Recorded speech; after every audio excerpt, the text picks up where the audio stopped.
Streptococcus piógenes, que está ahora con esto del Streptococcus piógenes, que se terminó o no se terminó, pero ella pregunta, ¿es un virus o es una bacteria? No, el estreptococo es una bacteria, por eso puede ser tratada con antibióticos con muy buena respuesta. Y justamente la diferencia de las bacterias y los virus es que la bacteria nada en la sangre y que puede ser accedida por los antibióticos. Los antibióticos tienen diferentes mecanismos de acción, como romperle la pared o destruirlas desde el núcleo, a diferencia de los virus que son de difícil tratamiento. Yo siempre digo, el virus es como un alien, porque es como que es una inyección de un código de ADN o ARN que se mete adentro de la célula, entra, rompe la célula y se va replicando de célula en célula. Por eso, siendo intracelular, es tan difícil su tratamiento. Y también así de como difícil es limitado en algunos casos, porque cuando se le acaban las células para romper, ya no tiene dónde replicarse. Pero el estreptococo es el estreptococo, cualquier tipo de estreptococo, y también el piógeno, lo mismo que el estáfilo, lo mismo que el neumo, son todas bacterias Que responden a los antibióticos. Sí. Y acá teníamos justamente otra pregunta. ¿Hay vacunas para el Streptococcus piógenes? No, no hay vacuna. O sea, el estrepto es una bacteria que convive con nosotros, que está permanentemente con nosotros y que es bastante lábil al tratamiento antibiótico. Y no hay ninguna vacuna ni ninguna forma de prevención.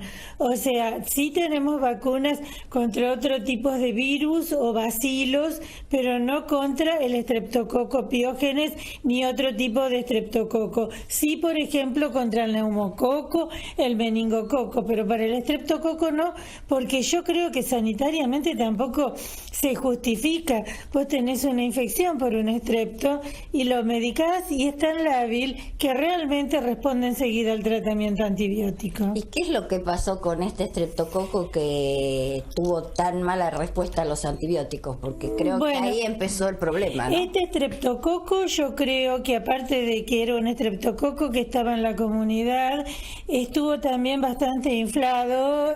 No quiero decir los periodistas son los culpables porque no es así, pero estuvo bastante inflado en la parte de la noticia, porque fíjate vos, Susana, que uno fue en Posadas, otro fue en Catamarca, dos fueron en Buenos Aires, de dos puntos totalmente diferentes de Buenos Aires, otro fue en Río Negro y otro en Miami, una bebé o un bebé que estaba en Miami, o sea que en puntos totalmente disímiles, y está totalmente comprobado que 4 de ellos tenían concomitancia de gripe A.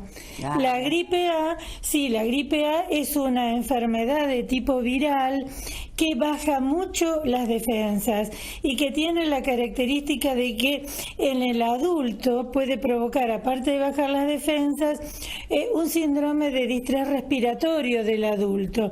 ¿Qué es eso? Consume el surfactante, que es lo que arma los pulmones, y deja totalmente lábil a la persona para hacer una neumonía o hacer un distrés respiratorio. Cuando vos tenés una bacteria en tu cuerpo y un síndrome gripal o alguna enfermedad inmunosupresora o que te comprometa, o como uno de los casos que fue un hombre de 77 años, que bueno, lamentablemente después de los 60, 61 Hay años, un montón de enfermedades concomitantes. claro, somos más lábiles, digamos. Bueno, en ese caso, realmente todos los casos tuvieron un factor. Entonces, no fue el estrepto. Si yo realmente tengo un síndrome gripal y tengo una bacteria en mi organismo que puede ser portadora y me baja tanto las defensas que esa bacteria aprovecha y desarrolla, entonces en ese caso puedo hacer una sepsis, o sea, una infección generalizada. Yo recuerdo claramente una enfermera que amábamos mucho en el hospital italiano, que se llamaba Viviana, que empezó realmente con un proceso de gripe hizo una intercurrencia, una sepsis con uno de los gérmenes propios, no recuerdo si era un estrepto o un estáfilo, y en menos de una semana había muerto. Y vos decís, ¿cómo fue? 23 años, sana. Bueno, en realidad fue un proceso viral que le bajó tanto las defensas que las bacterias concomitantes la terminaron destruyendo. Entonces, en todos estos casos, uno acá, otro allá, todos muy lejos, no podemos pensar que es una bacteria asesina, que es una bacteria que mató o que es una epidemia, ¿sí? Epidemia tiene que ser muchos casos de una enfermedad que habitualmente no es frecuente, como fue, por ejemplo, la gripe H1N1 hace unos años, que hacía años que no estaba. En este momento, si tenemos 1 o 2 casos de H1N1, no es epidemia. Epidemia es sarampión, porque está erradicado. 2 casos, un caso de sarampión, eso es epidemia.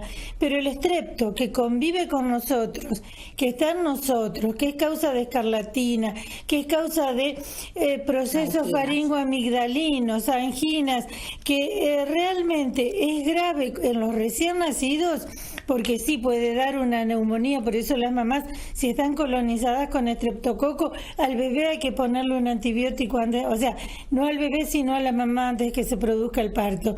Entonces, realmente es una bacteria que es una bacteria lábil, que convive con nosotros y que solamente puede producir altísimos casos graves en caso de una inmunosupresión o de una patología concomitante.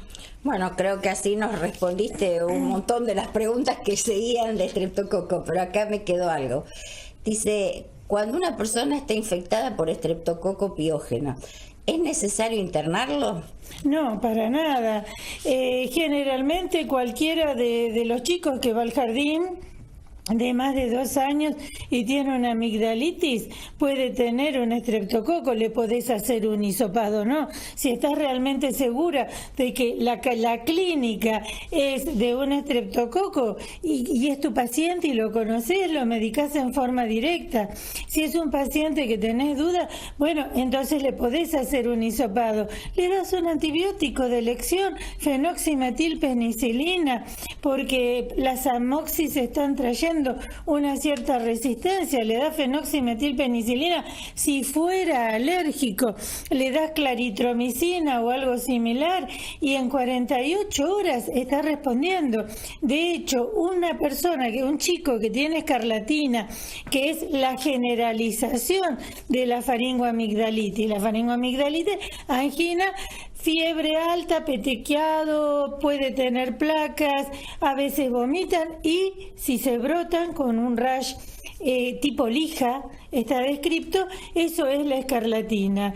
Esa misma escarlatina en 48 horas que le estás tratando con antibióticos ya no contagia y ya puede volver al jardín. Está bien. Bueno, tenemos otras preguntas, pero vamos a hacer una pequeña pausa y volvemos justamente que nos preguntaban sobre la vacunación que está ahora en boga, que es el sarampión y la rubiola. Perfecto. Así que vamos a una pausa y volvemos.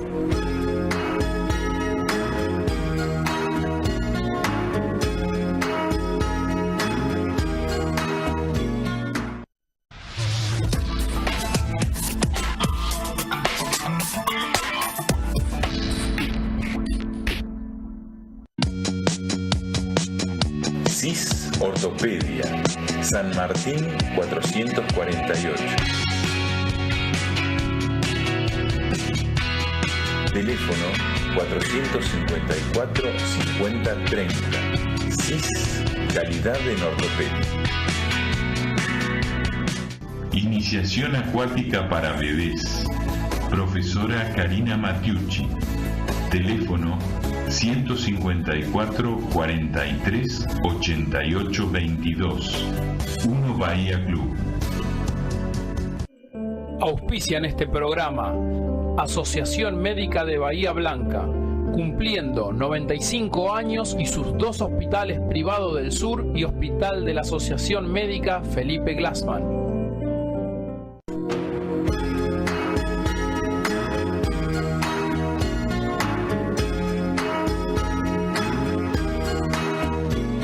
Bueno, seguimos acá con la doctora Mara D'Agostino, especialista en pediatría y en adolescencia, respondiendo una serie de preguntas que nos habían hecho del estreptococo, y ahora tenemos unas preguntas que nos dicen, ¿a quiénes hay que vacunar con esta nueva campaña de sarampión y rubiola? Bueno, como comentábamos, el sarampión está teóricamente erradicado y lamentablemente por un movimiento antivacunas hubo un rebrote en el mundo de esta enfermedad que es potencialmente mortal en los chicos.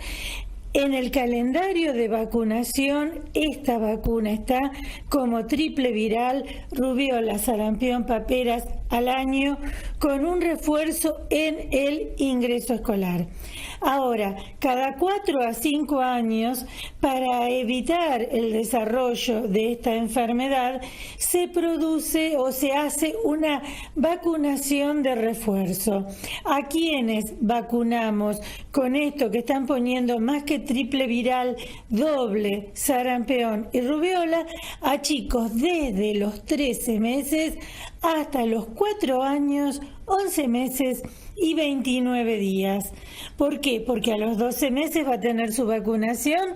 ¿Por qué? Porque a los 6 años va a tener la vacunación para el ingreso escolar, que también implica la antisarampionosa triple viral, rubiola, sarampión, paperas. Esto que se está dando en este momento generalmente es doble viral, en algún lado puede ser triple, depende de la disponibilidad, desde los 13 meses hasta los 4 años, 11 meses, 29 días. Obligatoria y gratuita. O sea que acá nos preguntaban justamente, si ya está vacunado, ¿igual hay que vacunarlo? Sí, si está vacunado, porque esto es un refuerzo para la erradicación de la enfermedad. Si está vacunado a los 12 meses, pero tiene 13 meses, hay que vacunarlo. Y si está vacunado al año y tiene entre 13 meses, 4 años, 11 meses y 29 días, hay que vacunarlo también. O sea que todos aquellos chicos entre 13 meses y 4 años con 29 días, con 11 meses y 29 días, hay que vacunarlos. Antes de cumplir los 5. No importa antes de cumplir los 5. No importa que estén vacunados, entra en la campaña. Otra de las preguntas que nos hacían es, ¿con qué temperatura un chico puede tener convulsiones? Bueno, las convulsiones son independientes de la temperatura, o sea, no convulsiva, el que quiere sin el que puede. ¿Qué quiero decir con esto? Vos podés tener un chico que tiene 40 grados y no convulsiva porque sus neuronas no tienen la habilidad para hacer una convulsión, y podés tener un chico con 37 grados y medio que sí convulsiva porque tiene antecedentes quizás familiares de convulsión. Pensemos que hoy, ¿qué es la convulsión? O sea, son contracciones tónico-clónicas, ¿viste? Que se contraen con pérdida del conocimiento, a veces se muerden la lengua, que pueden ser con o sin fiebre, y que se producen generalmente por una descarga asincrónica de un grupo de neuronas de las células del cerebro, un grupo de neuronas que como que hacen un piquete, o sea, le llegó un estímulo de fiebre, en este caso porque también hay afebriles, o sea, hay muchos chicos sin convulsiones febriles, con convulsiones afebriles, los denominados epilepsias, ¿sí? Aunque epilepsia se le dice a todo estatus convulsivo. La cosa es que esas neuronas en un chico que tiene una cierta labilidad se sienten estimuladas por esta cosa febril y producen estos movimientos tónico-clónicos de movimientos espasmódicos con pérdida de conocimiento generalmente, y que después quedan como hechos un flan oposital. Llamamos convulsiones febriles simples cuando se dan entre los 6 meses y los 6 años. Se puede dar una vez, se pueden dar 2 veces, se pueden repetir. Si se repiten más de 2 veces, hay veces que el neurólogo decide medicarlos para evitar una nueva convulsión, ¿sí? Ahora, cuando es antes de los 6 meses o es después de los 6 años, ya estamos hablando de convulsiones febriles complejas, o si duran mucho o si se dan muy frecuentemente. Y casi todas se dan con fiebre, independientemente del grado de fiebre, temperatura. ¿sí? Y si no tiene fiebre, bueno, estamos hablando de convulsiones afebriles llamados epilepsias, que esas siempre se medican. Ujú. Y cuando un chico con temperatura, que está con temperatura un poco alta, si uno ya tiene el antecedente de una convulsión previa, ¿puede tratar de prevenir bajándole la fiebre? Sí, sí, se puede. Si tiene el antecedente, uno le dice a los padres que trate de evitar que pase de los 38 grados, 38 y medio.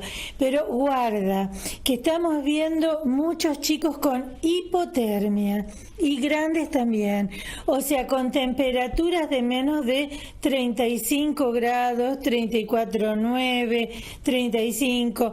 Cuando esta hipotermia se acompaña de todo un síndrome con falta de uno de los núcleos del cerebro, del cuerpo calloso, se llama síndrome de Shapiro. Cuando no tiene causa y cada vez vemos más gente que en lugar de por ahí tener 38 grados hacen 34 grados 9, eso estamos hablando del síndrome de Arenas, generalmente. Yo particularmente, esto es una pavada que digo a título mío, creo que el hombre estaba preparado para mantener temperaturas en ambientes un poco más fríos y que ahora con los digamos, ambientes caldeados, que estamos generalmente a la misma temperatura en invierno, en verano, y con también tal cantidad de antitérmicos que estamos usando, creo que es una de las posibles explicaciones de la hipotermia. Pero guarda que cada vez está más frecuente, y por ahí los pediatras lo vemos más, los clínicos dicen, no, 34 grados está muerto. No, está este síndrome, el de Shapiro y el de Shapiro-Arenas, que explica la hipotermia, ¿sí? Y que en ese caso no se puede hacer nada más que calentarlo, darle líquidos calientes y esperar que reviente. Que suba la temperatura. Bueno, muy clara como siempre, Mara, y se nos ha ido todo el tiempo, así que muchísimas gracias, y por suerte alcanzamos a responder la mayoría de las preguntas. Así que muchísimas gracias por haber venido y a ustedes por estar del otro lado. Nos veremos en un próximo programa de